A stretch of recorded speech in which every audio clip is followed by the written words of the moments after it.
Hello, everyone. It's your favorite podcaster, Congested J, here to tell you about patreon.com/Duckfeed.tv, which is a super cool place that you can get access to early episodes of all of your favorite Duckfeed podcasts. You can get the chance to vote on upcoming games to cover for Watch Out for Fireballs or Abject Suffering and all sorts of cool things. Check it out again at patreon.com/DuckFeedTV. Shadow. Micron Bill. King Ectomy.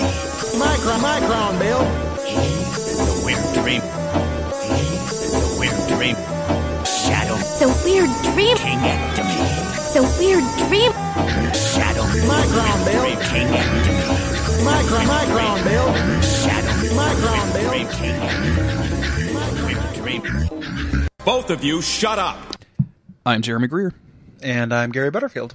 And this is Days of Future Cast, the podcast where me and Gary talk about Gambit's sex life in the form of the X-Men animated series from the early 1990s. How are you today, Gary? I'm doing well. I'm Doing doing well. good? I'd say I'm on 3.5 gambits out of 4. Okay, that's our new rating system.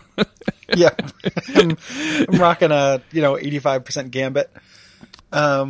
Yeah, and we had a fun little Discord glitch because it just like you went like where we talk about Gambit sex life. Oh, nice. It's like it's No, that wasn't a stretched out real glitch. That's good. just how I talk now. Every once in a while, I'm just going to stretch it out. Every once in a while we talk about Gambit. This is we got a Gambit light like pool today. Yeah. There's not very much Gambit in these bad boys. I think he gets like critically injured and almost dies with no lines. Yep. Mm-hmm. And that's it. So no more.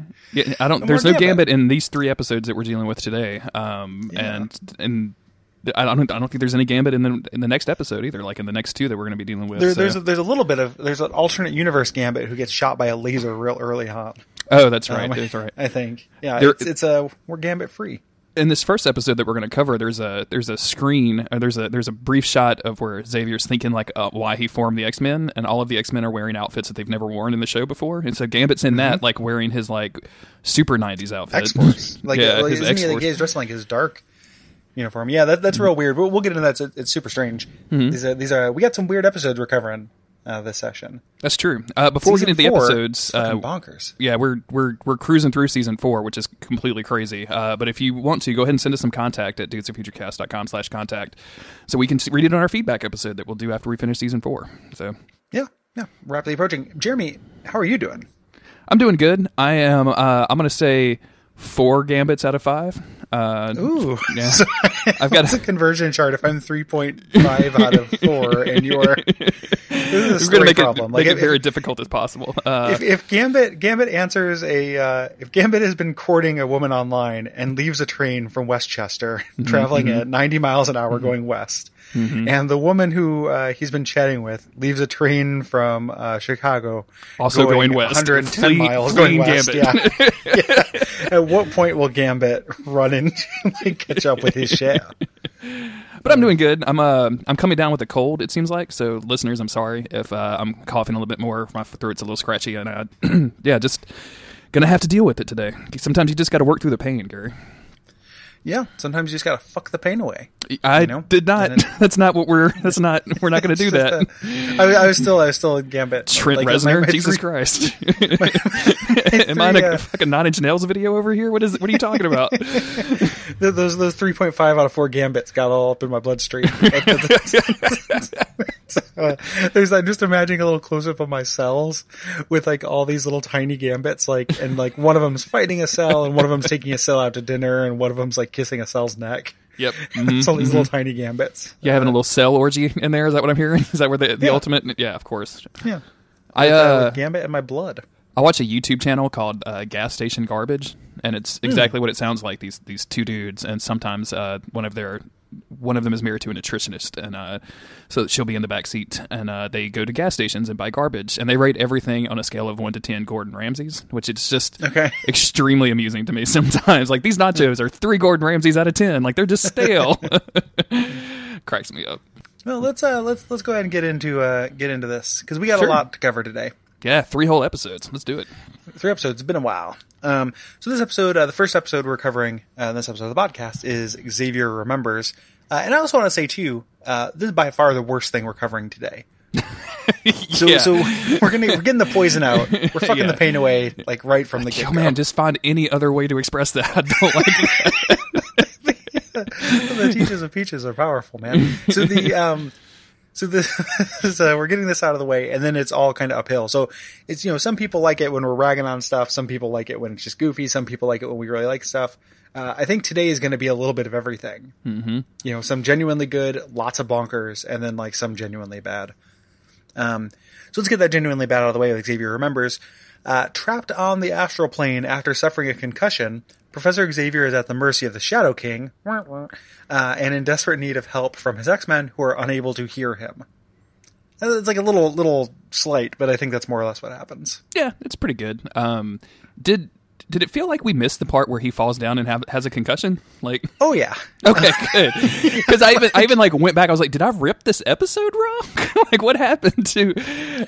Maybe we can chalk it up to like the weird episode order that we're dealing with. Just because it's so like the episode order of season 4 is so messed up from what it aired for what it was meant to be. But yeah, that he just has a concussion. Like, there's no explanation of this whatsoever. There's a couple things like that in this recording session for sure. Like there's this, and then we're introduced to a major character in like the 3rd episode we're covering today, who apparently does appear on the show. It's just we haven't seen it yet. So we're watching the intended air order, and they're still getting things out of order. Like, get your shit together, guys. Like, but it's this weird thing. It's like that Rick and Morty, or like any episode where like people just continuously refer back to like a beloved character that we've never seen before. Like in Secrets Not Long Buried. I don't want to, get to it too soon, but it's just amazing that they keep going like, I remember Dr. Johansson. He's so great. Sure. And the whole episode is flashbacks about this guy we've never heard of. Here we deal with all this stuff about Xavier getting a concussion. When's Xavier getting a fucking concussion? Yeah, that dude doesn't go anywhere. He doesn't stand. Like he's not fighting supervillains, man. Like, I just don't know how this happened. Like, I guess you could just get this from, I don't know. Like, I'm just imagining him like opening a medicine cabinet and hitting himself in the head or something. Or and like just, Gambit to me. Gambit left a cabinet door open and he like floats into it by accident, trying to get the salt or something. To me, my X-Men. Oh man, yeah, but he's having issues, and we see like this weird portal open up above the mansion, and we go to this shot where all of the X-Men are waking up because it's in the middle of the night. And all of the X-Men are like wearing normal night clothes except for Cyclops, who apparently just stays in his uniform. Like runs up the rear wearing his uniform. Everyone's in pajamas. This episode is great for Cyclops. He is so terrible in this episode. Like, he's really bad. We're going to have some primo bad Cyclops, because the last episode we're covering today is just basically Cyclops goes to the Old West to yell at people for not being good enough. Cyclops the yelling cowboy. That episode. I'm so excited to get there. I know we keep bringing up the 3rd episode, but it's the stuff we're covering in this episode. It's my favorite by far. So they're all saying that Cyclops sleeps in his uniform, and then he's like, we have to go outside, and Jubilee goes, outside? And then it's like really weird fucking delivery that I have no idea what is about. There was I was having some trouble playing these on my media streamer thingy, and like for some reason the audio track got way out of whack. So she says that, and as I was watching it, it was actually Cyclops talking, and I was like, "There's no way they made it this bad.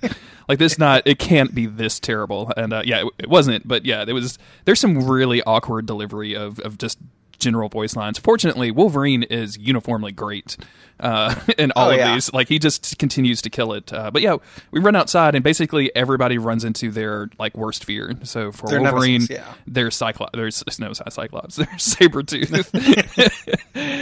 Jubilee runs into a Sentinel that has the head of Charles Xavier, which is that's Freudian and weird. Maybe we should deal with at another date. And of course, Storm has her fear of closed-in places, even if it's just like a light in the sky. And guess what Cyclops is? It's Jean. Yeah, Mr. Sinister threatening Jean. And they're losing, right? So the X-Men, and then we switch back to Xavier, and this turns out to be a dream or something. Like, this didn't happen. It's either a psychic illusion or a dream, because then we go to Xavier, and Jean's trying to communicate with him and trying to wake him up, but they can't wake him up. Yeah. Here. And there's a part somewhere in here. I actually, I don't always write notes for this show, but I wrote notes for this episode because it has the Shadow King, and I knew I wouldn't remember anything if I didn't write it down. It's just one index card with the word astral plane sucks on it, and that's your notes. That's what. So I had to write down these notes, and there's a part where like Jubilee says to Cyclops, and this could be getting ahead, so I apologize if it is, but it's just a amazing Cyclops where Jean Grey says, he's fighting in his mind, like we can't reach him, and Cyclops, like to his fucking wife, is like, you mean to tell me we have to fight something we can't see? Yeah, it's right here. Like bangs against a wall. He like literally walks over to the wall and like, how can we fight what we can't see? But it's so bad. It like slams his hand. It's like, that's your wife, dog, and like, you know about the astral plane. You know about this. But the Cyclops is such a sloppy little boy in this. Is not good. Yeah, he's very bratty. And honestly, I'm really glad that you I wrote notes to this because I would already be forgetting about this. What we see next is Xavier like in his like dreams meeting his mom, who has been dead for a while. This is very important too. Mm-hmm. Just because Xavier's mom's accent is really hard to place. What is up with that? It's like some kind of like every fifth word is a Scottish or Irish accent. It's like they got the chick that plays Moira and we're like, please just try to stop doing the Irish accent for just a little bit. And this is her trying not to. Mm-hmm. So he's talking to his mom. He's like back home. His mom's there, and he's like, I can't believe I'm back home. This is wonderful. And she's like, well, I have to go find my friends. I have to go find my X-Men. And she's like, they're already here. and they look over, and they're all having this pool party, which like I've got since I took notes, that means there's a little bit of GIF work I came up with, and I apologize. There's at least two little GIF things. Ooh. One, or at least a screenshot or something that shows Cyclops' torso during this. Okay. Because it's really over rendered and weird.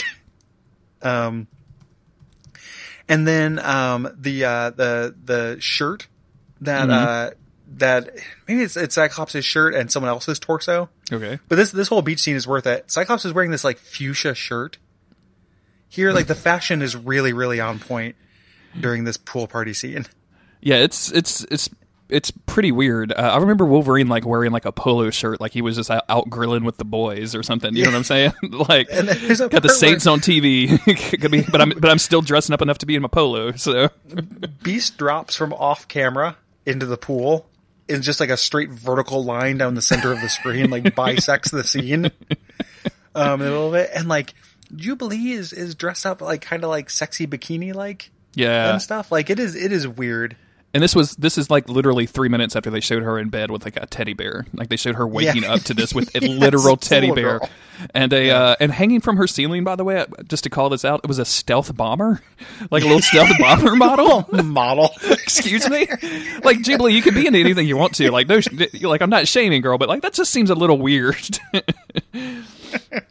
I love the idea of military enthusiast Jubilee, like med student, communications expert, teddy bear appreciator, and military enthusiast. With Marvel's current state, she's probably just going to be a private military industrial complex all on her own by the time this is over with.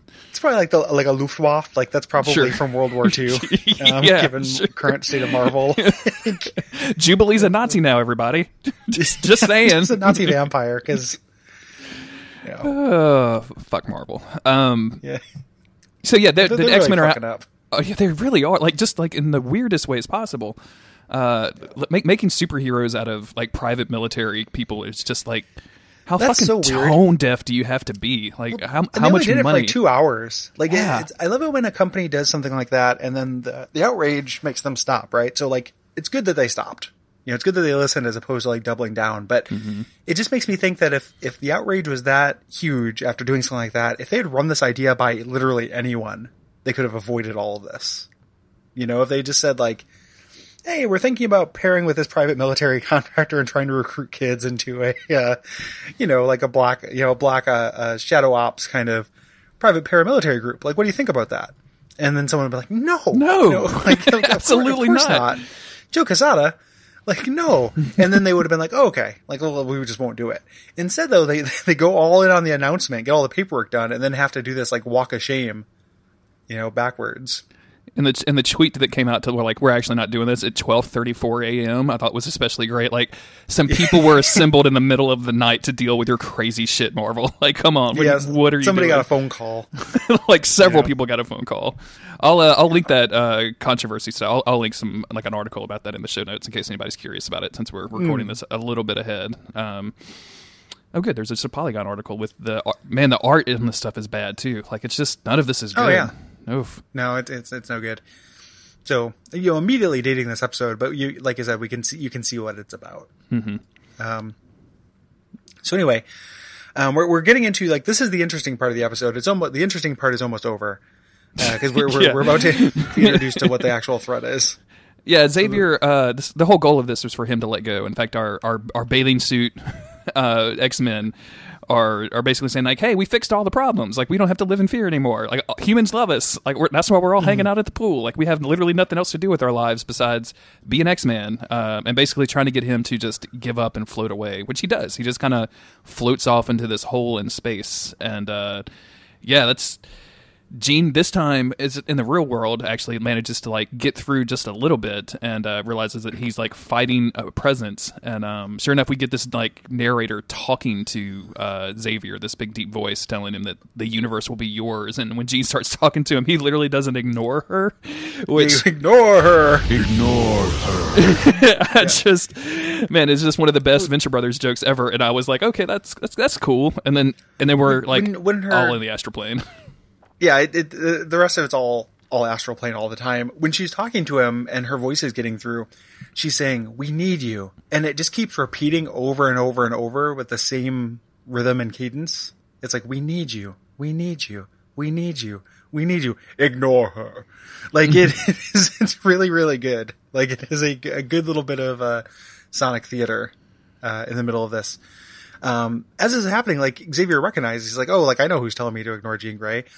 And we do this little flashback to him being in Egypt, where he gets robbed from little baby Storm, as is the origin, and uses his power here. Finds out this baby Storm is working for the Shadow King, who invites him into his tent. And he's like, "Well, if I had known you're a mutant, I wouldn't steal from you." And he's like, "You use mutants to steal?" And they're kind of just having their little thing. And then they do a flashback to their first fight where they become space kaiju and fight. Yes. This is the most bizarre thing and kind of the greatest part of the episode, because once you go full space kaiju, there's no going back. Like, once you do this, like, having them in the weird psychic armor stuff does not work anymore. Like, you should lean into this and go crazy. I'm definitely going to gift this because it is fucking weird. Yeah, it's not the climax of the episode either. They get lightsabers later. I'm way more into the space kaiju than I am the lightsabers. I just am. Well, and Xavier's psychic armor, like, I feel like this is the fourth time we've seen it in the series, and, like, his psychic construct is so fucking dorky looking. Like, it's not based on any conception of armor. It's like kind of half samurai looking, but not quite. It's extremely, extremely dumb.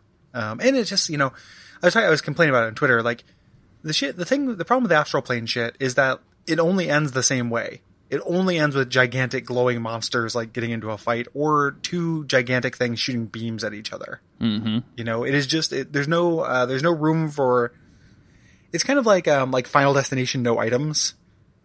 There's no scenery, there's no blocking. It's not like you can have cool shit where, like, somebody ducks behind a building and the building crumbles. Like, there's no action. There's no, like, complexity of the action. It's just two gigantic psychic forces just kind of banging against each other until one of them wins. So it ends up making really bland action scenes, even though this is, like, gigantic space dinosaurs, which doesn't sound boring, but it's just like, I just know what's going to happen is Xavier's dinosaur is going to win. And maybe dinosaur. Xavier's dinosaur. And maybe with Jean Grey's dinosaurs help. Sure. Yeah. But, like, there's only one way it can end is the problem. Yeah, it's all of the stuff is boring. Like, there's significant parts in this episode. In fact, I think I texted you this, but, like, it just makes it feel so goddamn long. Like, it feels like it's a 23-minute cartoon. It shouldn't take that much time to watch, but anytime Shadow King and Xavier are like going at it, it's just constant. Like I'm just like rolling my eyes and trying to stop from going to sleep. Yeah. It's just bad. I barely even took any notes on it because they were just kind of like, you know, hitting one another with stuff. Yeah. It's not great. I do want to talk about just a minute because I have it in my notes. When Xavier like meets up with young Storm and he like talks in her mind at her and like and forces her to give him his wallet. Like, do you think he was just doing that to kids in general? Like what kind of like, fucking hold them up for their lunch money? Yeah, what kind of fucking weirdo is like psychically communicating with the children of Egypt? It's fucked up. And the frustrating thing is next episode of this show of Days of Future Cast.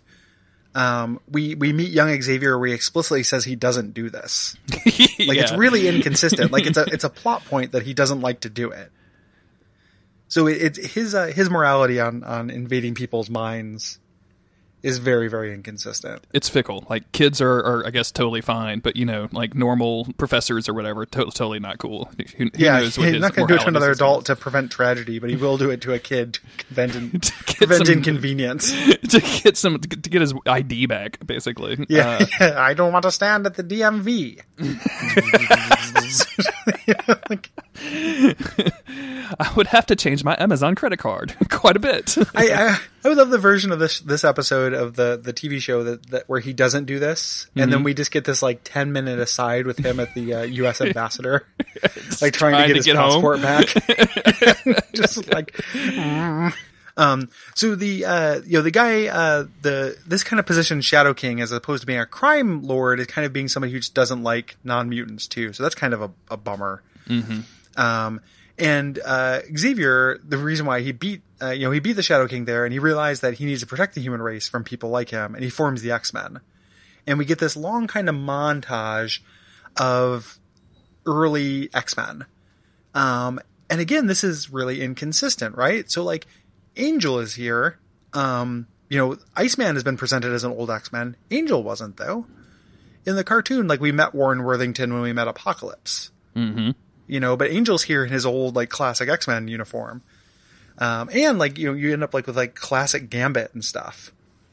And then it's really strange. Just Jubilee in her street clothes, like not even in an outfit. Yeah, Jubilee was just hanging out. She was just happened to be there, and Storm has that like mid-90s outfit from the comic books that I don't think we've seen at all in the show so far. Yeah, the black leather. Mm-hmm. And then Wolverine has like his like weird smooth cap. First appearance stuff like from the Hulk, and it's just it is a mishmash of things that I just like. Did they just steal this panel from like a comic book somewhere?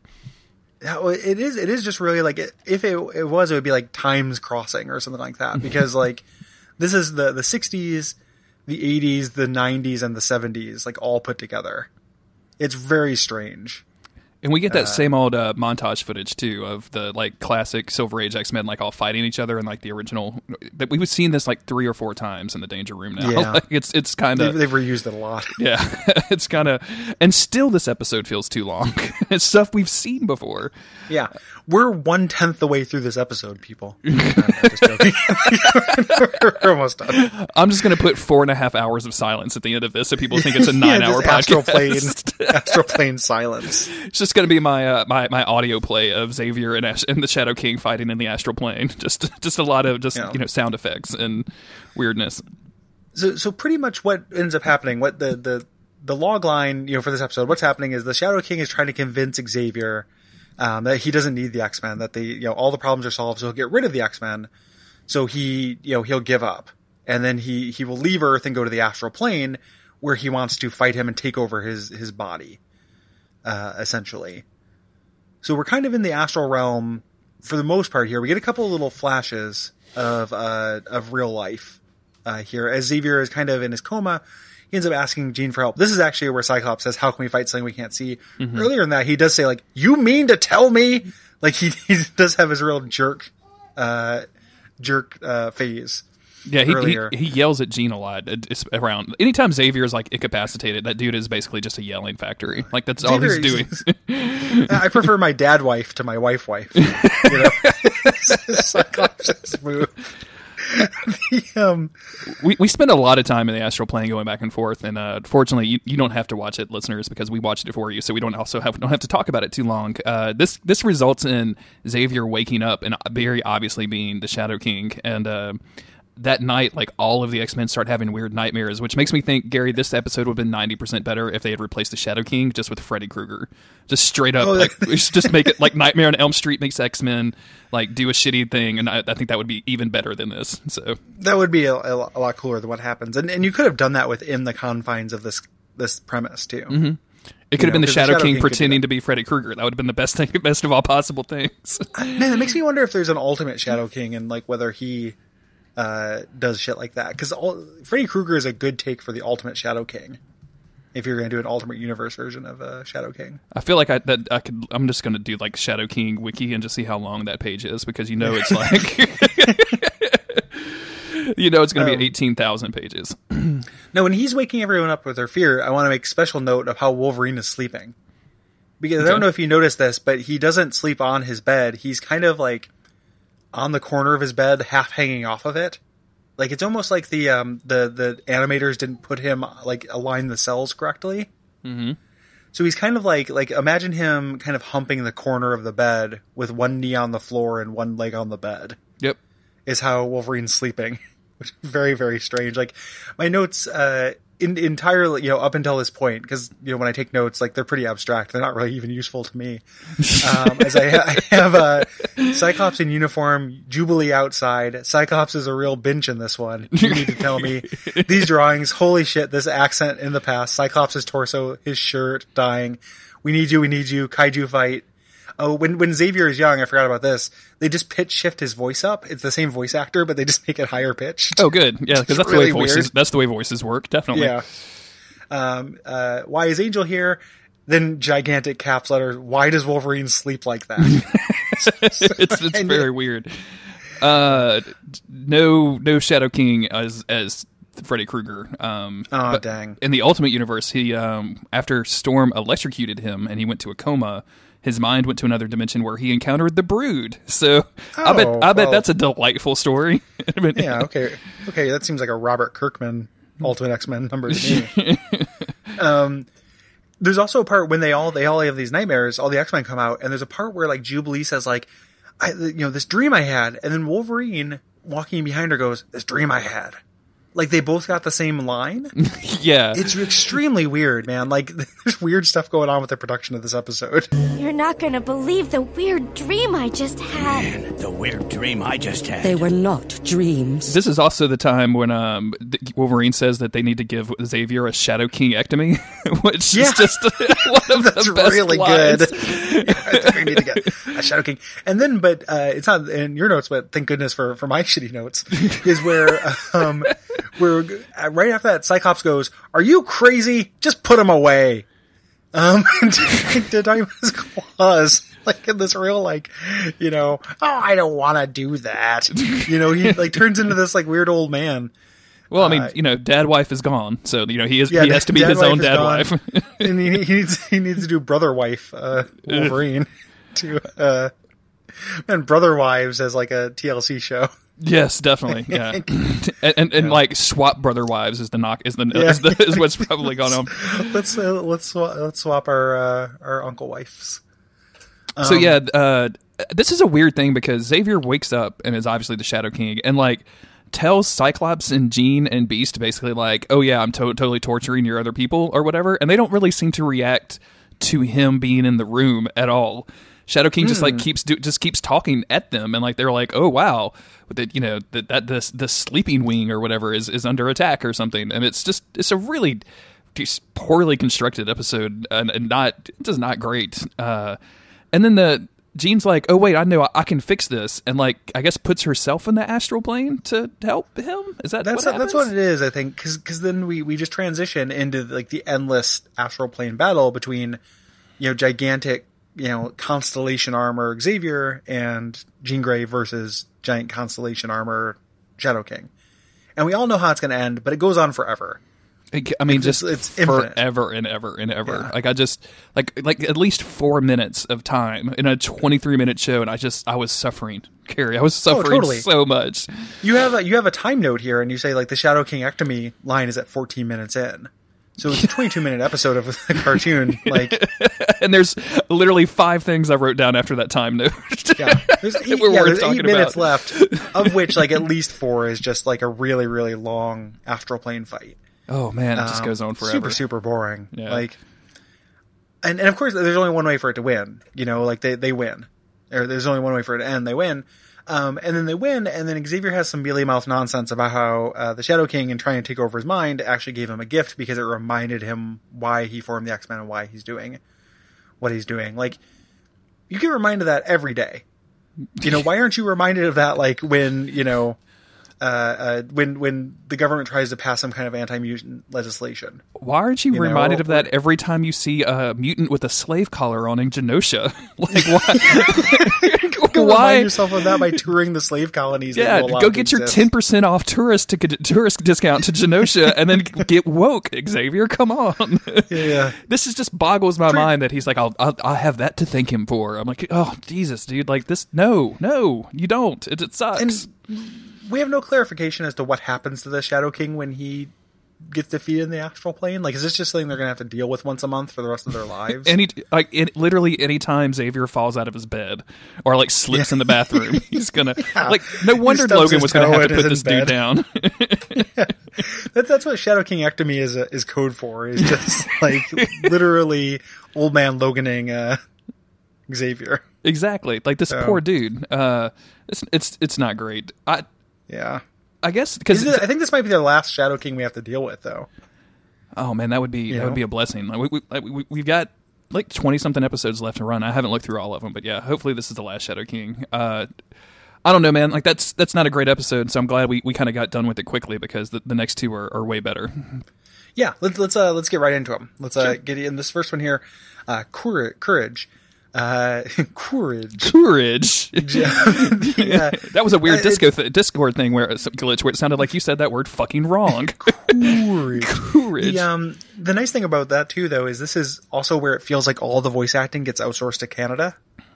I don't know if you noticed that, but from this episode and the next one, it feels like everyone has a Canadian accent to me.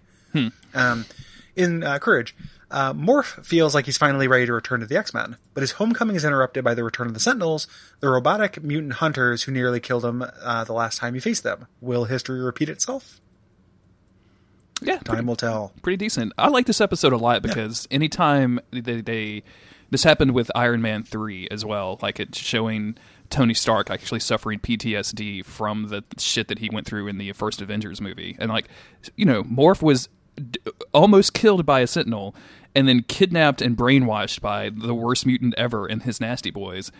Yeah, he's going to have like some traumatic stress after that. Like the dude is going to be shook down a little bit. And like this like process of coming back to the X-Men and, you know, not baby, like he's kind of argues with Wolverine at one point of like, don't baby me. Either I'm on the team or I'm not. And dealing with his stress is actually kind of good. Like it gets kind of dumb towards the end, but for the most part, it's pretty good. Yeah, the thing about the consequences I'm into too. It reminds me. I was just talking about this yesterday because I was talking to Cole because he had just seen Spider-Man: Homecoming. Oh, I just watched that as well. So yeah, it does a good job of that too. It's not necessarily about PTSD, but it's like, oh, a bunch of alien shit fell in the middle of New York. Like that's going to have ramifications, you know. I'm always here for the side effects of, you know, guys in superpowered gods in underwear punching each other. You know, that should have consequences. Consequences? Like, that's a good, like, tagline for a drink. Like, face the consequences of Justice Soda. Gamut Cola. Ain't no consequences here, Shell. Yeah, you know, I was trying to portmanteau consent and quench. Consent quenches? That doesn't sound great at all. Consent to your thirst. Oh, God. Gambit Cola. 5 aces, share. Consent to that thirst. So this opens up, we're in Scotland with Moira McTaggart checking out Morph, who is still up to the same old joke. like she asks him something, and I think she says, there's more to being an X-Man than just being a mutant, and like he transforms himself into Beast and is like, what, blue fur? And like does the voice and everything, and then transforms into Cyclops, and I'm like, this is still your joke after all of these years? Not going in for it though, because there's one man this is for. And we're going to get a really delightful reunion. There's like one person this is for. But Moria is, again, like a point of view character. She doesn't think this is that good. Like, no. I've seen this before. If you've been doing this for months while you recover, like, every single day I come in and you pretend to be another X-Men. It's not that cool. Please stop. Please stop. And he says, "Yeah, I'm gonna go be an X-Man." So he gets on like the first commercial jetliner and flies over. And the camera looks down, and he's flying over a weird science lab where somewhere in the deep south, because this dude has a voice, man. Like he's got. We're back to President Clinton making science projects, and finally got another roll of 80 micron, Bill. Okay, I'll get right to Bill. Typical. 800 million on robots, and the phones don't work. They're making like a super strong alloy or something like that. Yeah, and plastic as what Beast calls it, a plastic as thin as cloth but harder than steel. Which whatever. Yep. But the Sentinels break in and steal it. So yay. Yeah. Yep. Then we switch over to the X-Men, and the X-Men are all running to the lab because there's been an X-Men emergency. It's a Xavier prank.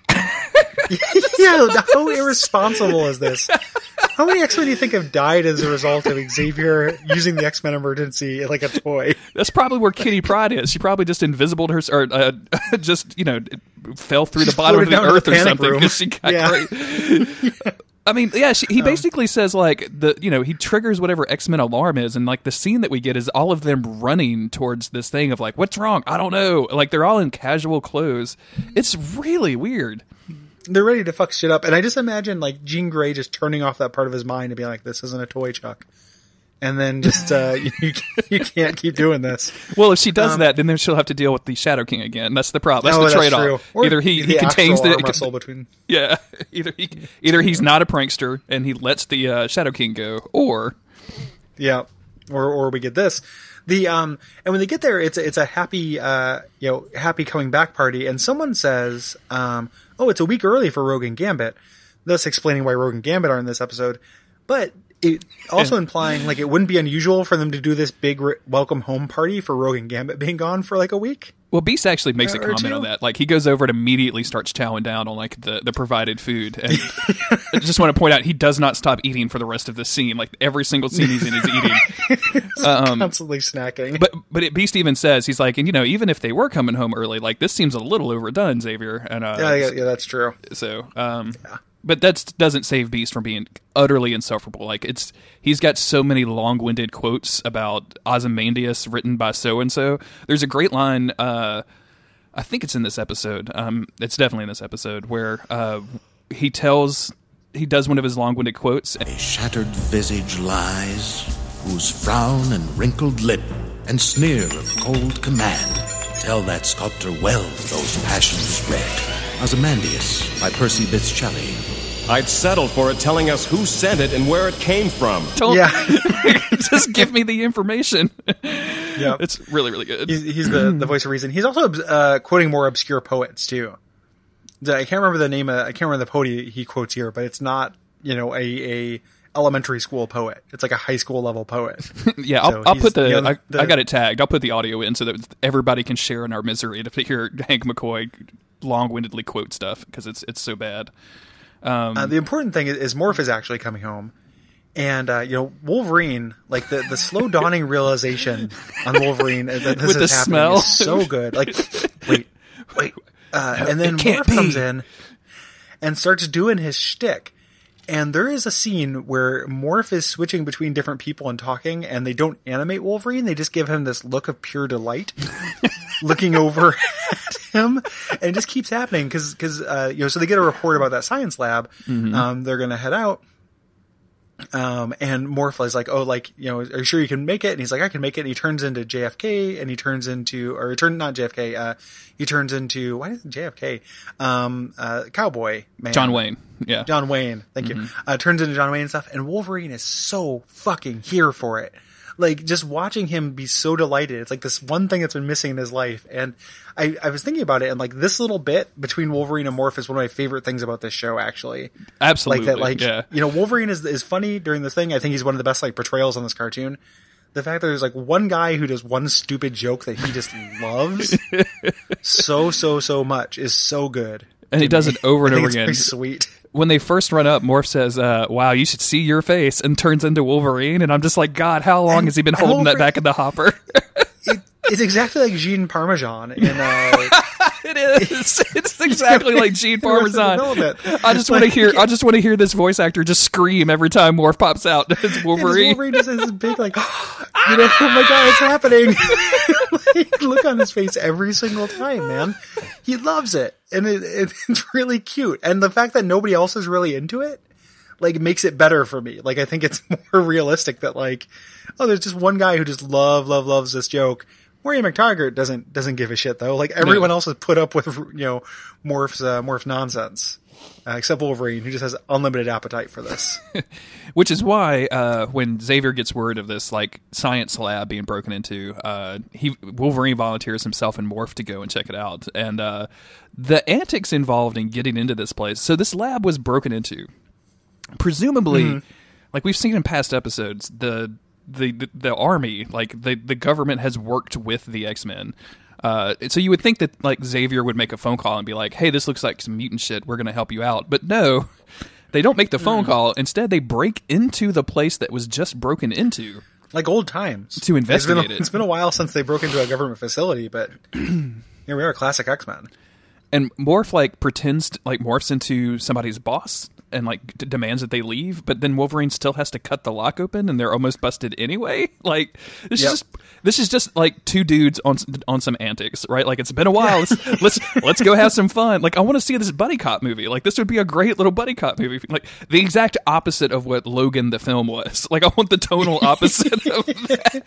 Like the prequel where it's just Logan and Caliban like funning around Las Vegas. Exactly. You know, like, just basically, I want Rain Man with Wolverine and Morph, and Morph is playing the role of Tom Cruise. Yeah. So yeah, pals being pals, just like, a bunch of just pals, and like every once in a while, Wolverine tries to profit off of Morph's abilities. That's it. Yeah, love it.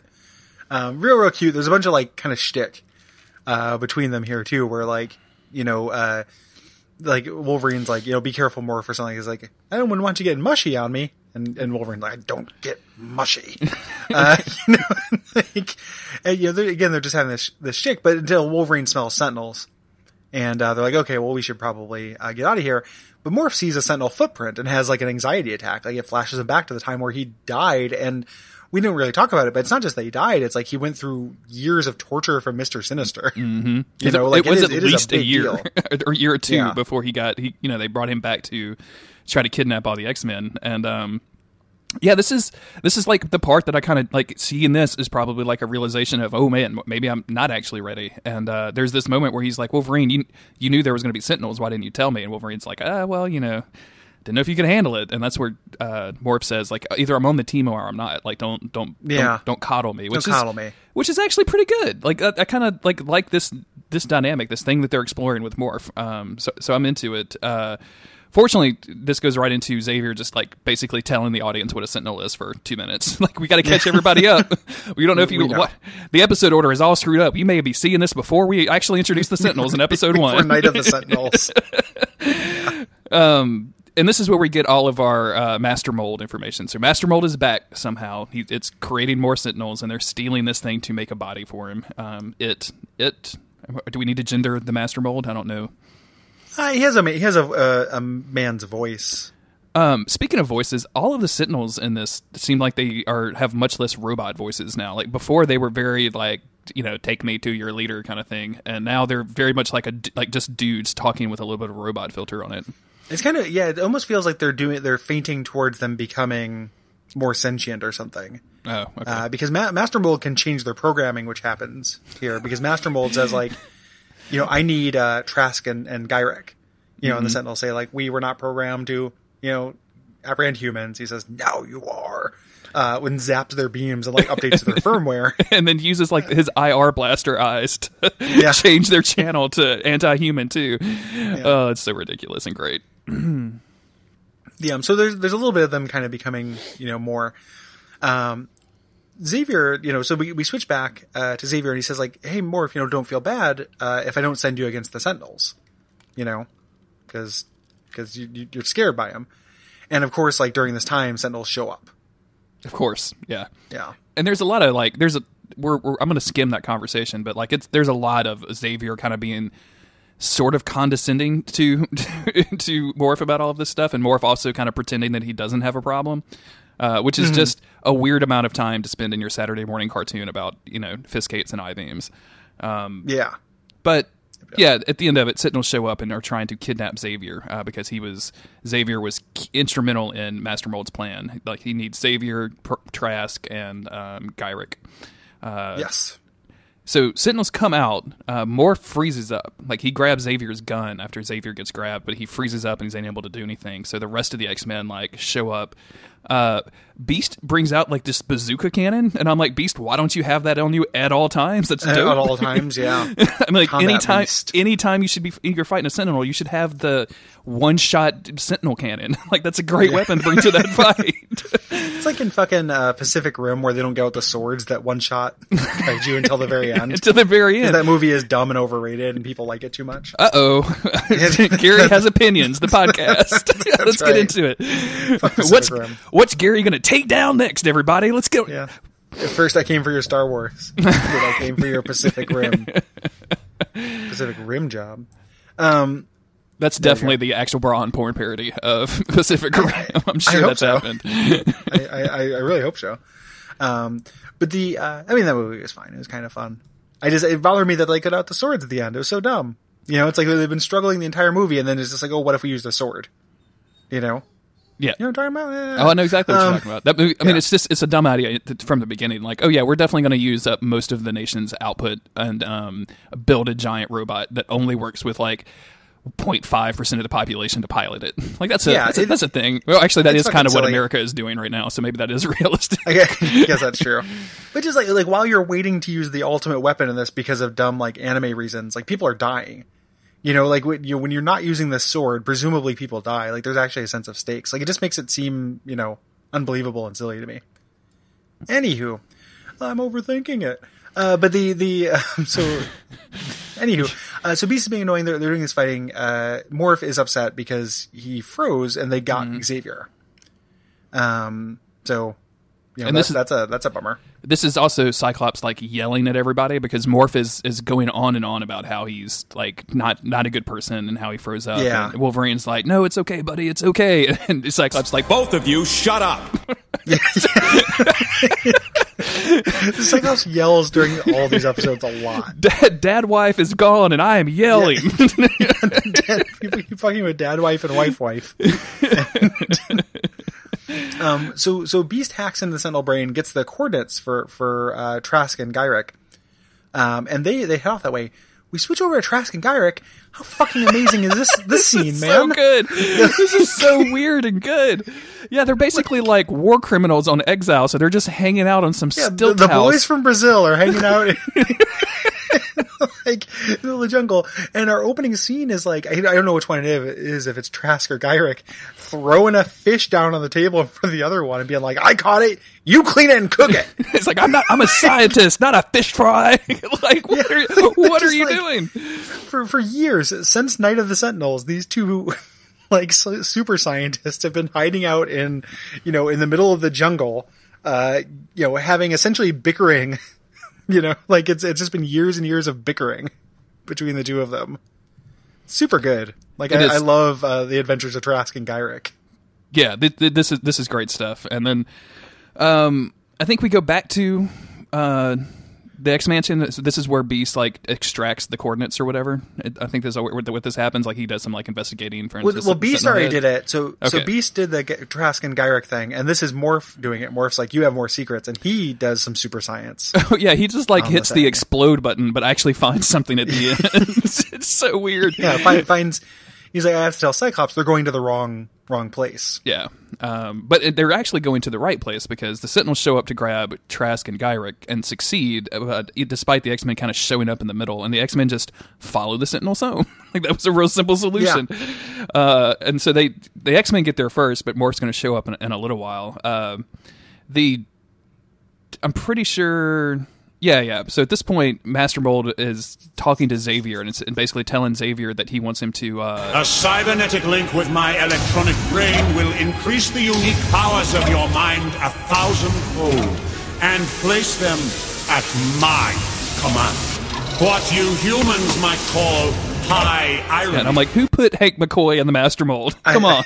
I don't like this at all. Take him out. He's actually got a couple like real badass lines before that where he's like, for the creators, I need only their hands, or something like that. He has some kind of like real dark, like, he's just going to have Trask and Gyrick build him the body. Mm-hmm. They're only there because, they have little tiny hands that can do it. So his whole thing is like by fusing his brain with Xavier's, it's going to be super psychic. He's going to be a psychic Master Mold, is what he's trying to do. But the X-Men show up to fight. Yep. And they fight and they're doing bad. They're not doing great. Storm gets trapped under rubble, as usually happens. Wolverine kind of gets subdued or captured. But like Morph shows up and just kind of wrecks shop, and it's in a really weird way because like he turns himself into Omega Red and then like uses Omega Red's powers. Yeah, that's the thing. Was we have to talk about that because that's never been Morph's thing. Part of Morph's like tool set this entire time. Morph should have been the leader of the X-Men. He is so he's easily the most powerful X-Men. Oh yeah, he can do that shit. If he can replicate anybody's powers, that's dope. That's amazing.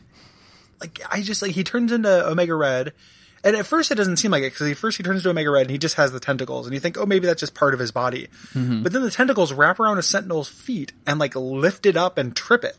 Yeah, and I'm like, man, a Sentinel's fucking heavy, dog. Like, if Morph gets super strength when he becomes Omega Red. Like, why is he ever just like the nerd that he walks around as in fights? He's always been in the first episode in like Night of the Sentinels. Like he just was there to impersonate a guard, and then he gets shot by a Sentinel, and that's like the entirety of what he does.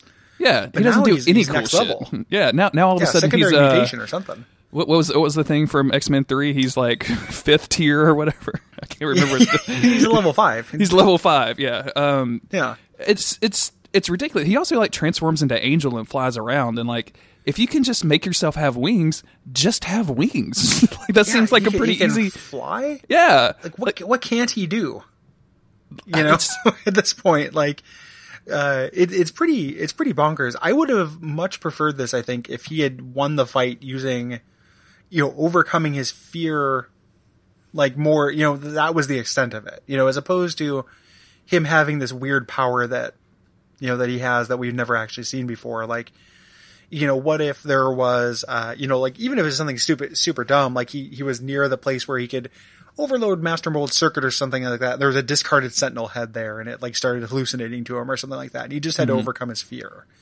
And you didn't just have to turn him into an absolute god, to kind of Deus Ex Machina at the end of this episode. Yeah. Which is what he does. Like he basically destroys all of the Sentinels in this room, and there's like 40 of them. Then to the point that like Master Mold has to bring out its like spider legs, which is a great, fucking great. It's like it is just bonkers like what's happening, and this like the ending of this episode transitions so well into the next episode, which is literal nonstop nonsense. Mm-hmm. As far as like mutants and like just imagery, like it's very good. So Morph ends up stopping him, like knocks, hits a stalactite or stalagmite, I can't remember which one, the ceiling one, into him, which is a classic Sentinel destruction trick. Mm-hmm. And, he pretty much took on all the Sentinels by himself, which the X-Men couldn't do, but still says like, hey, I'm not ready. I can't stay in the X-Men. I'm not, I haven't done it, but it is like, it's a nice little character moment for Morph. Mm-hmm. Like this little arc of him like overcoming his fear, even if they did have to give him like crazy plot powers to do it. I do, like, seriously, like, if you turn into Xavier, could you just be psychic? Like, there's no way. Yeah, Not psychic, but even if it's just physical powers, like, turn into Hulk. And just like, I'm stronger than anything on Earth. Like, hey, Juggernaut showed up. Hey, Morph, can you handle this? Yep, got it. I mean, I'm also Juggernaut, Bada bing. Done. This episode is pretty good, though. Like, despite the weirdness at the end with the powers, I actually really, really dig this. Like, it's a lot of fun. Wolverine has a lot of great one-liners. The relationship between Wolverine and Morph is something that, like you, I just absolutely adore. Like, I think it's great. So yeah, and it's like it actually has a character arc to it. Like, this is like relatively sophisticated for an episode of X-Men the Animated Series. Like, it's dealing with the fallout from the very first episode, the first 2 episodes, and it is about, it's about something very clearly. It is about, this character overcoming his fear. And it's actually like a decent message, right? I mean, besides the get superpowers to fix your problems, which I'm not going to blame cartoons for that, but forcing yourself to deal with something that scares you and like having to come to it its own terms and realize that maybe you're not capable of it is actually kind of a good message to give to kids. Like, that's pretty good. Oh, totally. Good on you, X-Men. And as mentioned, we move into the most bonkers of our trilogy here. Secrets Not Long Buried, which Cyclops heads solo to the desert town of Skull Mesa, where humans and mutants live. So we're already like off to the races. I can't. Off to the motherfucking races, man. This is like the hardcore version of where Half-Life took place, right? Yeah. This is where this is. You've got Green Mesa, Blue Mesa, Black Mesa, and then Skull Mesa. Yeah, we're at level Skull Mesa. So Skull Mesa, where humans and mutants live in harmony, to visit an old mentor from his youth. But he not only finds himself powerless when he arrives, but discovers the place under the rule of a maniacal mutant, with none of the citizens willing to take a stand. This is what happens, and it's very similar to Walk Tall. That movie, like they remade it with The Rock, but it originally is like a Chuck Norris movie, I think. Where he goes into a town and it's under the purview of like an evil crime lord, and he's like the sheriff, or like any number of westerns. Yeah, this is a western. This is a straight up western, like to the point where at one point like Cyclops goes out of town and like comes back in to confront our villain, whose name is Solar or Braddock, like at high noon. Like it's so much. It's just missing the trappings. Like no one's dressed up in cowboy outfits or anything, and there's just a lot of mutants around, but. It's just a straight up western, and it's really fucking weird, man.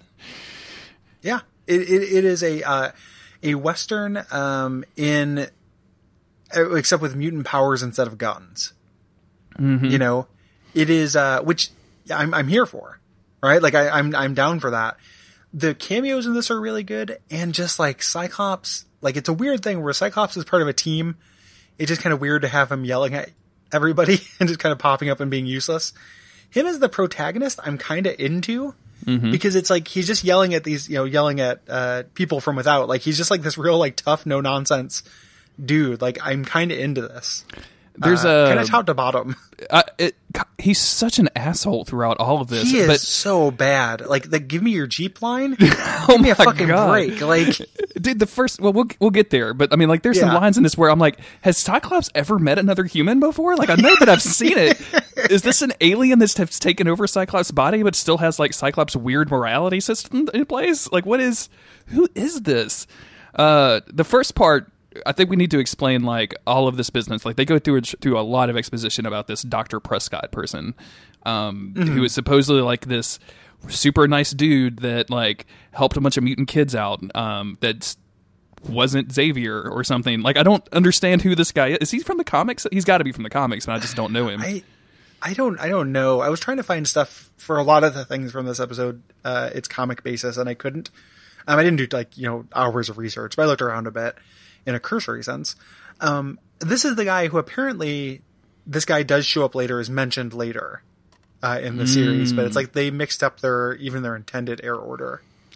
Oh, well, that makes sense. So we're going to see like the origin episode of like with these two crystal kids that show up. The two kids who make crystals. So it's like Tyler Prescott is like the unsung Xavier. Like Xavier wants all the credit and wants to make the X-Men. Tyler Prescott just wanted to help mutants and didn't want to make a big deal out of it. He's Xavier without the trust fund, right? Like this is what like actually having to pay your bills on time and not just throw cars at problems. Which the ending for him is to go buy a town that has a gold mine. Like, Prescott's gold mine is a major plot point in this episode. Like, it's the only reason that this episode exists. the gold mine is central. It is extremely strange. So, but pretty much all you need to know going into it, and it spends a lot of time on it, as you mentioned, is he took care of kids, and we get these new mutants, right? Like these mutants I haven't seen, who look a little bit like there's a couple weird little ties to 2099. X-Men 2099 in this, because the powers these kids show with their crystal things, there's a character named Crystal in X-Men 2099 who has powers that look very similar to that.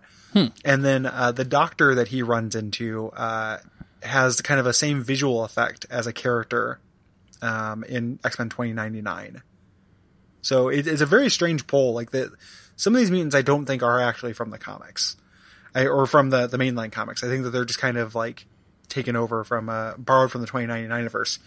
Essentially, though, what's happening, the setup is Cyclops is flying his private jet to go to Skull Mesa, Tyler Prescott's private town, to give him a tiny little crystal statue that, like, every time he comes out, it's sparkling and like glowing with energy.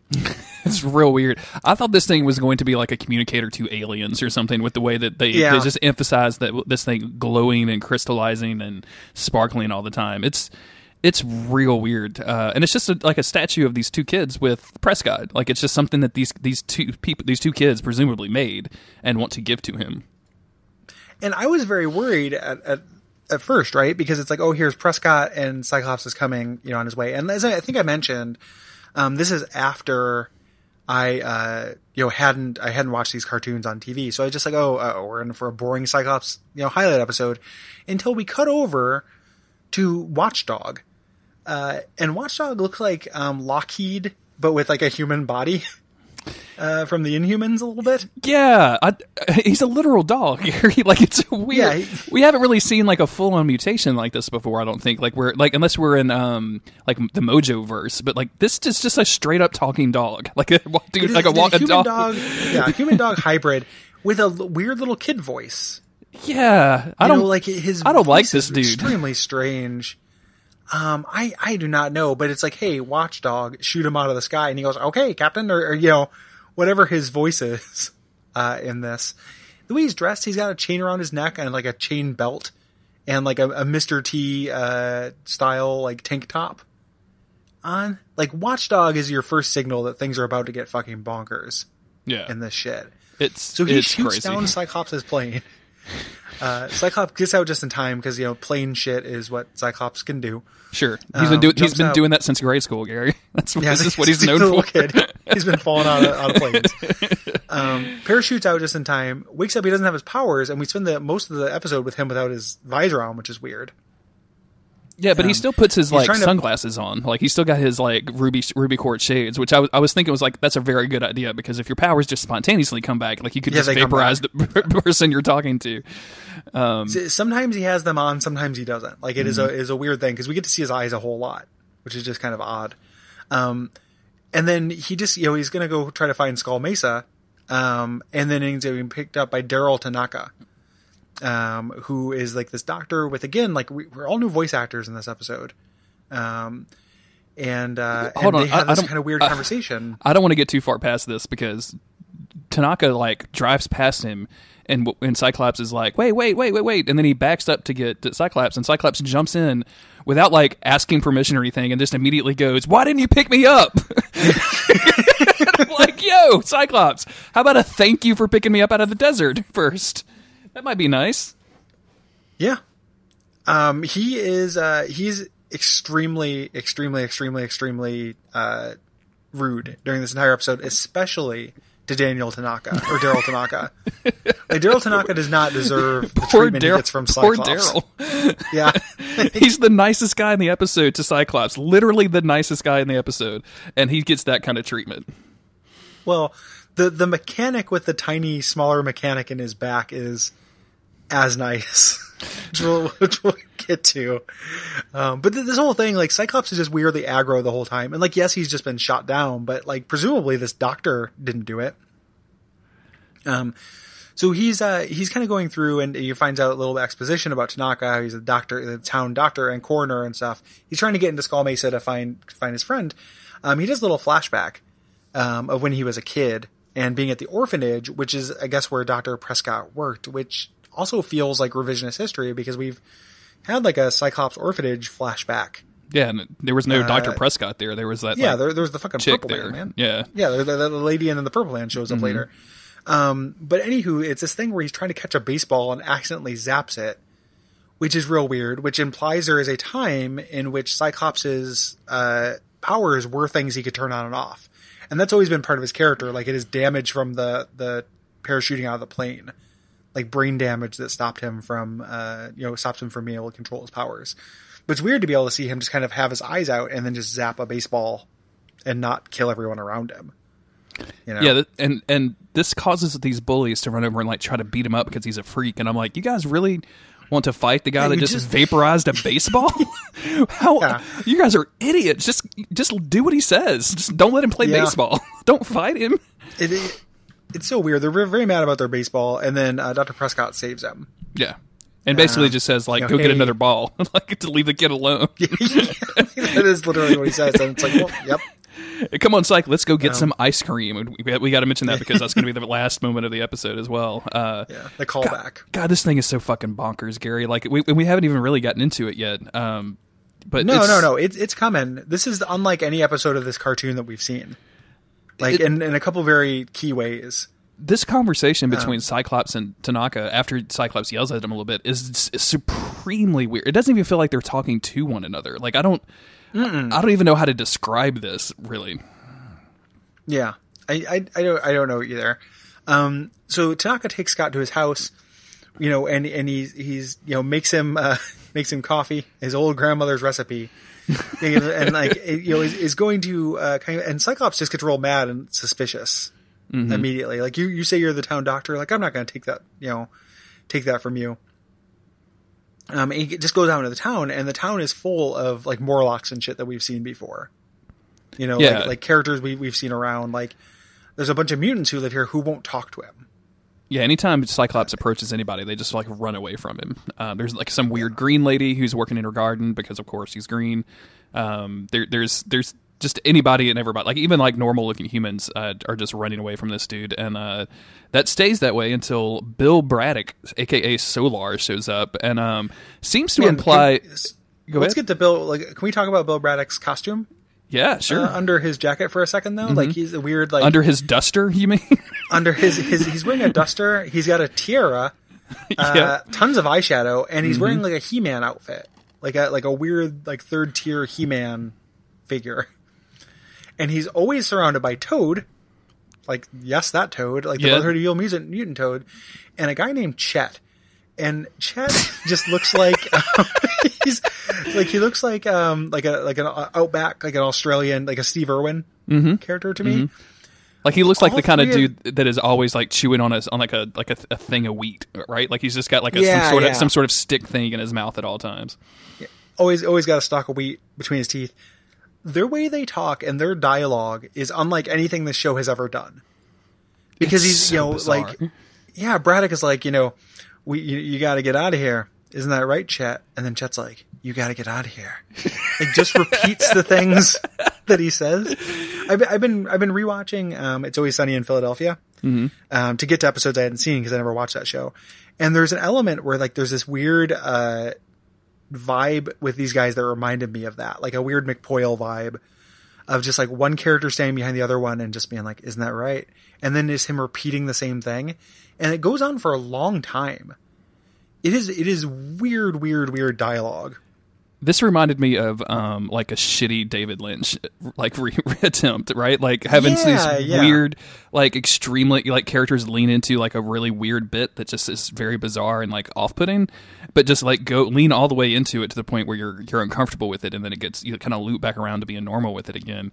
Except this just does not come off as that great. Like it's just Chet being weird, and I love it. It's super weird. It doesn't come off as creepy. Like feeling a genuine emotion from this episode of X-Men the Animated Series would be alien as hell. Like I don't think but for just it being like unlike anything the show has ever done, like I am so here for it. Like Braddock's like voice actor is just being like really calm and menacing, like works. And we should also point out that like Toad is definitely in his I am an 1800s jester outfit. So like just this surreal image of like He-Man figure with a duster, regular cowboy, and 1800s like jester. The motley fool of King Solar is here. Going to the grocery store in this town must be a fucking treat and a half. Like dude, the people watching. Like we gotta move to Skull Mesa. We gotta go to this mall. Like I just want to hang out at a food court and just watch people buy weird shit. Yeah, it's like and just say weird shit and be weird shit and dress like weird shit. It is weird shit all the way down. And I love this exchange because Cyclops is in some ways the weirdest of them all. And he doesn't respond or act like this is unusual. He's just here to like toss declarative statements really angrily at people. So, he doesn't back down. He's like somebody like all the other people he'd run into had been like, we don't like strangers. Braddock comes up and says like, we don't like strangers. He's like, is that a town motto or something? Like he's just like turned up to 11, like instantly. He's incredibly intense. And Braddock seems to imply, he's like, I heard your plane got broke. I can have the local mechanic get you fixed up with a rental and you can get out of here. And I'm like, excuse me? Yeah, you gotta go find a city doctor. Yeah. Oh, yeah. And there's a rental car. Like he wants him to go find a city doctor because he's a big city boy. And like this small town medicine isn't going to be good enough for him. It's so fucking weird, Gary. Like this conversation is like this like kind of low key threat, but it's all like, I don't know, man. This whole conversation is so weird. Braddock is one of the weirdest characters that we've had on the show. He is so fucking strange. It's a conversation where one side is clearly threatening the other, but the side that's doing the threatening is not very good at it. And the side that's being threatened has no fucking idea how social cues or what body language is or anything. Like he comes home and, he finds Jean Grey like spread eagle on the bed, flicking bean. And he's just like, do you want to talk? Like, are you hungry? He cannot read. Like, I have some forms to fill out for our IRA. Just like, Jean, I'm going to get us a better APR. And she's just like, oh my God. Jean, please. The Roomba is stuck. Fix the Roomba. Like, he cannot read, these signals at all. So it's just like, it's two one-sided conversations happening that just happen to be facing each other. Yeah. It's so good. It's so weird and so good. He basically I love it. Demands to know where Prescott is, and like Solar is basically like, well, I can tell you where he ain't. Like it's all this like weird like non-speech, and it's somehow or another Cyclops decide that he's at like some farm, so he goes back to Tanaka and it's just like walks into this dude's house. And Braddock says like where he's at, like Braddock like says where he lived or something. Gave him like one little piece, yeah. But then he immediately like kicks in the town doctor's door, or just opens. He definitely does a knock and just yells, "I need your Jeep and some directions now." What, like Cyclops? What are you doing? And he gives it to him. Yeah, he just takes it and then Tanaka, stand up for yourself, man. Well, I guess that's the whole point, is that none of these townspeople are standing up for themselves, Gary. That's true. You're right. That's correct. But before he can, I think he goes to whatever farm this is where Prescott was living, and like finds a bunch of weird goo around, and that's where we find out Chet's a mutant because he can kind of like weirdly teleport around and then also become intangible. So like it's a weird group of powers that you have there. But the real star of the show, Chet, the real star of the show is Toad, who we learned has the ability to produce like medicinal slime. This is such a weird thing. Like there's several different scenes in this episode of Toad just like holding his hand out and producing slime. Like, what? There's a part too, and Braddock comes in with his weird even thing is like, he says something like, that's one of Toad's many talents. He creates like I can't remember the word he uses. It's something. It's not ketamine, but it's like it's got a medicinal property like chetamine or something. Like, it's definitely chetamine. Oh man, if it was chetamine, and then Chet's just like, isn't that right, Chet? Yeah, it's chetamine. It's chetamine.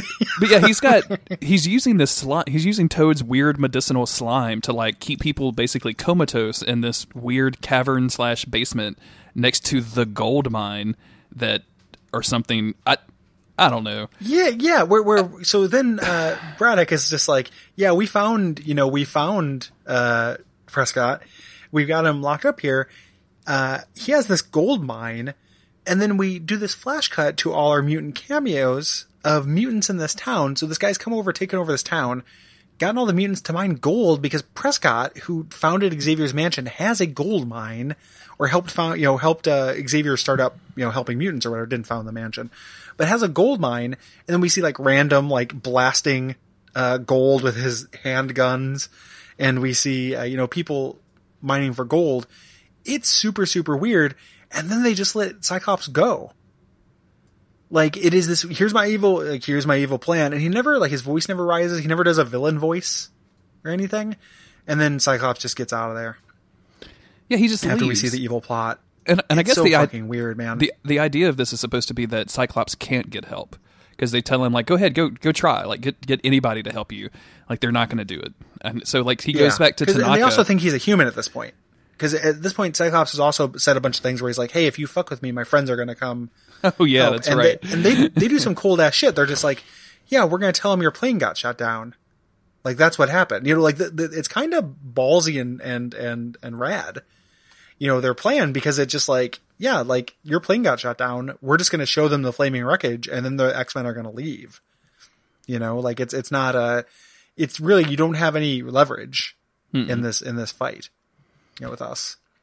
He goes back to Tanaka, and Tanaka's basically like, yeah, we have to do this stuff. Like, he kind of came in and took this whole thing over with. Prescott only made us mine gold, like just a little bit of gold once a year. And I was like, excuse me? Did you just say that the benefactor was forcing you to mine gold to be able to pay for this, like, town life in Skull Mesa? Is that really what was happening? And where did Tyler Prescott get a town? Gold. Where did he get a gold mine? Yeah. Like, you make a lot of assumptions in this episode. Like, you really have to go along with a lot. You accept a lot as given. What if my one of my favorite scenes in this episode is coming up next, where Scott walks out of Tanaka's office and like goes to find other mutants to help him, and comes across Tusk. Oh my god! Is just like going about his business and like fixing this engine or whatever because Solar has forced him to. And just like has this weird like skin thing with like horns coming out of the back of it, but kind of also has this deep and cool voice. Like, I'm just over here fixing it, voice engine, is man. amazing. I might try to cut some of that in if I remember. But yeah, he's extremely good, and he's basically like, yeah, man, I got a wife and kids. Like, I'm in this town in the middle of the desert. My name is Tusk, and I have a wife and kids. Like, and just wait until you see my fucking mutant power. Oh my god, you are not going to believe it, my friend. I was blown away by it, so I cannot wait to talk about it. It is the greatest scene in the history of this cartoon. Chekhov's Tusk is like my favorite. It's my favorite thing that has happened. But man, I love everything about Tusk. He also goes to try to talk to the Green Lady, and she just runs away from him. And then, like, as he's leaving the Green Lady's house, Chet and Toad showed up and just kind of rib him. Like, oh yeah, dude, you're getting some good help, huh? Wow, we'd see you're doing a really good job. Well, before that happens, after he leaves, those two guys show up when he's talking to Tusk. Mm-hmm. And Tusk, like, you can see Tusk has like a little hero moment, like he wants to help. And Chet just like, yeah, how's your wife doing? Is she good? Yeah. Like, is your family good? Like, it is weirdly dark. Like, this is a non, like, the plan that Solar, Chet, and Toad have in this cartoon is strangely grounded and good. Like, it's just a protection racket. It's not, we're going to reverse the Earth's magnetic poles or any shit like that. It's just, yeah, we're controlling these people through intimidation and, good old fashioned being dicks, I'm kind of here for it. Like, I think it's actually kind of good. Like, you don't see this kind of mobster shit in the X-Men very often. Yeah, this is straight up like mob tactics. Like, this is straight up intimidation and like, you know, leaning on people for favors and kind of promising them like, oh no, your life is going to be much easier. Just do it our way. But yeah, then Cyclops tries to fight them and he doesn't do very well. Like, they turn intangible. Like, Toad even kind of dunks on him and jumps on him and shit.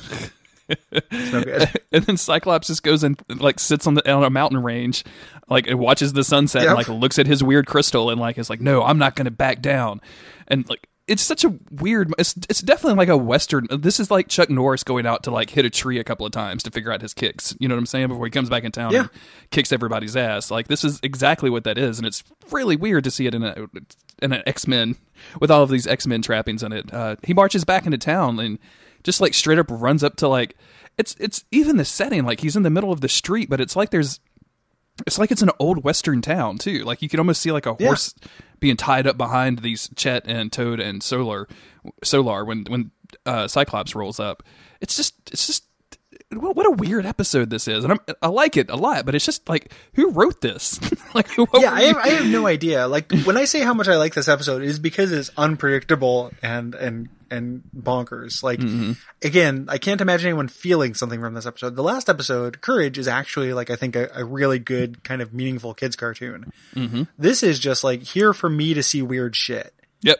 And I care about that. So, you know, when he goes back, he goes up and tries to challenge Solar, but ends up fighting Chet and Toad again, who you just can't win against Chet and Toad. You can't. They're the unstoppable duo, as they're commonly known throughout town. They take him to the center of town where Solar has built a gigantic gold statue of himself. You think that's... Like, how much of the gold did they mine before he made the gold statue? Like, was that the first thing that he did with all of his gold? Totally. And then he starts saying, Cyclops starts saying again, like, hey, my friends are going to miss me. And Solar, again, kind of, hanging dong and being a badass, is just like, yeah, you know what? I have a gold mine and gold buys armies. Like, I'm going to have enough protection here. Like, this is my fucking place of power. It is, the scale of it is really compelling to me as an antagonist. So he starts doing this speech. He's trying to get the people to kind of like lynch Cyclops, essentially. Says like, he's an outworld, he's a human, the humans hate us. Here's this crystal statue. It's actually a transmitter. He's trying to, to bring humans here to fuck up our perfect little like gold mining paradise.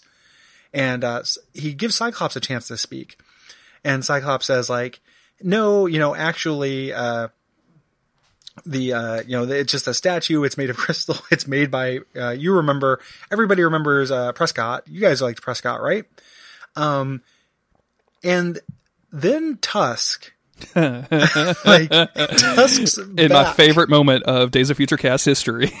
Yeah. The best thing, the peak of my podcasting career is, Tusk's back opening up. I like the verb choice here of dispatches.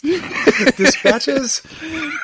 This is a really good sentence, Jeremy. In the notes, like Tusk dispatches Tiny Tusk. So Tusk Mutant Power, and I used to have the action figure of Tusk. Like, this is accurate. Tusk had a little, the action figure has a little like spot, but Tusk has a smaller version of himself that lives in a hunch in his back. Oh God! So many questions about this. Leaps out of his back and starts punching Solar in the face. So that is what happens. That is the turning point of this, is Tusk deciding to dispatch Tiny Tusk. Oh man, Tiny Tusk is so great. Gary, I had to rewind it. I was not expecting Tusk to have a little Tiny Tusk. It was so fucking good. I watched this scene like 3 times. Also, I want to give a shout out real quick, because there's a scene where, like, as Solar is talking, it shows the crowd, and I put that in the Duckfeed Slack and told everybody to. I was going to do like a tag yourself thing, but instead I said, name that mutant. And our boy Brian, Dr. Static. Gary, look at this image. I'll make sure it's in the show notes. These are very good. Yeah, I love the Domino accepting guy. Yeah, Drape Ape is very funny for that guy. Yeah, Drape Ape and one sleeve. Yeah, one sleeve. These are a bunch of like miscellaneous. So we have like people from the Mutant Liberation Front, like that's Forearm and Reaper. We got Senyaka from the Acolytes. We got a couple Morlocks in there. The lady in the back, who Brian has called Hypothermia, looks like La Lacuna again from 2099. Oh, weird. So super, super weird. Then we have some stock Morlocks like Lumpy, that's Slab, and Drape Ape is the Morlock who turns camouflage. Yeah, we've often, I think the Drape Ape is the one that we always see getting beat up whenever the X-Men have to fight like the political issue of their time. Like, that's the one we always see getting beat up. But yeah, that's just like a small sampling. Like there's so many scenes where they just show like a giant crowd in this, and it's just like just tons of mutants that I looked at. I was like, I have no idea who these people are. Like how did you get all of these weird ass designs? This is great. Yeah, really, really good cameo game in this. But very much, Tusk takes the prize with Tiny Tusk here. Yes, absolutely. Yeah. And then Tanaka comes up and then gives Cyclops his powers back. Like was never really fully explained why Cyclops doesn't have his powers, but I guess like it doesn't really matter because he just gives them back, and then it's time for like a good old fashioned fight. And the Green Woman, because Tanaka's like a healer in general. Okay. I think is the idea. There, which is the part he seems a little bit like the main the Xavier figure in 2099. Like when he uses his power, it kind of like looks the same. So again, weirdness is happening, but then we get this fight, and at one point, the crystal thing, Cyclops like throws it up and shoots it, and it refracts his energy beam and knocks out all of the mutants who are going to fight him. Yeah, do you think that did the crystal thing survive? It does survive to the end of the show, so good for that. I guess that's some pretty stout crystal. It just refracts the light, which is not what Cyclops' powers are. Just throwing that out there, like it's concussive force. He would push it away. He wouldn't, refract light through it. But immediately after this, he uses his eye beams to put out fires, which is a common thing that we've seen on Days of Future Cast, right? Like this is not the first time we've seen that. So he just pushes fire out. That's how that works. This fight, at some point, Toad gets like his own slime on his face, which I think is very funny and good. The Green Lady like wraps Solar up in some bushes. And it basically, like, I think Watchdog is the one that goes and gets Prescott. And there's this moment where, like, Prescott, who has just been woken up from, like, this weird slime-induced coma, and Cyclops is... How are you, Doctor? Happy. And I'm like, okay. Are you high? Like, what kind of response is that? Did you eat a pot brownie before you went into your medically induced slime coma? Like, what? Pretty much, happy. Man. Like, happy. And so Tusk says, like, it's like, oh, we had to get rid of the statue. They tear down this gold statue, and Tusk says something like, I have a good idea for what to replace it, and holds up the tiny statue. And I love the idea of them just putting that tiny statue at that scale right where in the middle of the town. Yep. Like, is this little tiny crystal statue. What a weird episode of this cartoon. This is extremely strange. Yeah, this is just bonkers. Yeah, like I love it. I love the villains. I love their attitude and what they're doing. I love Tiny Tusk, and it just like that's his power. And I knew it was his power. Like going into it, like I knew Tusk, but I was just like, man, he's gonna do it. Like it's gonna happen. He's gonna deploy a smaller version of himself out of his hunch. Oh man, that's so good. And then it happens, and it's just. Do you think Tiny Tusk plays with Tusk's kid ever? Like, do you think that's like a common thing? Like, or do you think he does have kids, man? Like, can you imagine what Tusk's wife and kids are like? Oh god, that's extremely weird too. Tiny Tusk is definitely like Tiny Tusk. Tiny Tusk, Tiny Tusk is how what you would call his wiener, right? Like this is the only possible name for it. I'm just imagining his son and his son having an even smaller version. Oh god, how far does that rabbit hole go down? Like, do you have to feed Tiny Tusk? Like, what is? Or I was also thinking maybe Tiny Tusk was supposed to be his son too for a second, like in this continuity, but like then that's weird too because then like what's going on with his wife? He keeps his wife in his calf. And she pops up every once in a while. I've got an ant in my ankle. Yeah. Just what's your mutant power? I keep my family inside me. What? Exactly the way it sounds. There's no. Actually, I can't really elaborate on that. Like, it's pretty much exactly the way it is. It is what it is. Before we start closing out this episode, I had forgotten that I screenshotted the birthday scene or the swimming pool scene from the Xavier episode. Oh, sure. And I do want you to see. I think it's this one. No, it's not. Oh no, I'll have to cut all of this out so it won't be bad. Here we go. Because it is full of people that I would not have expected to be there, including Lilandra. Yeah, Havoc, Strong Guy, and check out Quicksilver, who has like he's got his his lightning bolt across his chest that he always wears, but he's not wearing any clothes underneath it. Skin. Can you imagine that tan line? Like that's so fucking good. Gosh. Yeah, these are really good episodes. Like, no, this wasn't good, but this is for cameo purposes. Oh yeah, absolutely. I'm extremely into this. Look at Gambit's dirtbag ponytail. Oh yeah, it's not the foreground there. It's really not great. And that's definitely like Multiple Man in the background. Forge, like you got some people. Who do you think that the blonde guy is on the right? Who's wearing he's only wearing pants, but they go up to right under his nipples. And is wearing weird like arm guards too, like go up to the middle of his arm. Yeah, that's supposed to be Angel, but yeah, that's extremely strange. Yeah. But really good episode for cameos at the very least. Absolutely, yeah, and really like overall, like the Xavier episode aside, and the Xavier episode had some pretty funny lines in it, so I'll give it a pass, especially to be in this block of like one totally bonkers episode and one like kind of actually for real a cartoon with a plot. Finally, like these were all good. So I am into these 3 episodes.